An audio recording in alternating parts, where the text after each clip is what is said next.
Mr. Borla, can I ask you, when did you know that the vaccines didn't stop transmission? How long did you know that without saying it publicly? Thank you very much. I'm sorry. Answer that question. I mean, we now know that the vaccines didn't stop transmission, but why did you keep it secret? You said it was 100% effective, then 90%, then 80%, then 70%. But we now know that the vaccines do not stop transmission.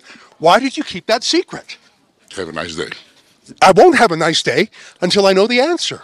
Why did you keep it a secret that your vaccine did not stop transmission? Is it time to apologise to the world, sir? To give refunds back to the countries that poured all their money into your vaccine that doesn't work, your ineffective vaccine? Yeah, you have a little bit around. Are you not ashamed of what you've done in the last couple of years? Do you have any apologies to the public, sir? Are you proud of it? You've made millions on the backs of people's entire livelihoods. How does that feel to walk the streets as a millionaire on the backs of the regular person at home in Australia, in England, in Canada? What do you think about on your yacht, sir? What do you think about on your private jet? Are you worried about product liability? Are you worried about myocarditis? What about the sudden deaths? What do you have to say about young men dropping dead of heart attacks every day? Why won't you answer these basic questions? No apologies, sir. Do you think you should be charged criminally for some of the criminal behaviour you've obviously been a part of?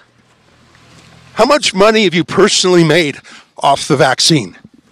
How many boosters do you think it'll take for you to be happy enough with your earnings? Nothing? Who did you meet with here in secret? Will you disclose who you met with? Who did you pay commissions to? In the past, Pfizer has paid $2.3 billion in fines for deceptive marketing. Have you engaged in that same conduct again? Are you under investigation like you were before for your deceptive marketing, sir?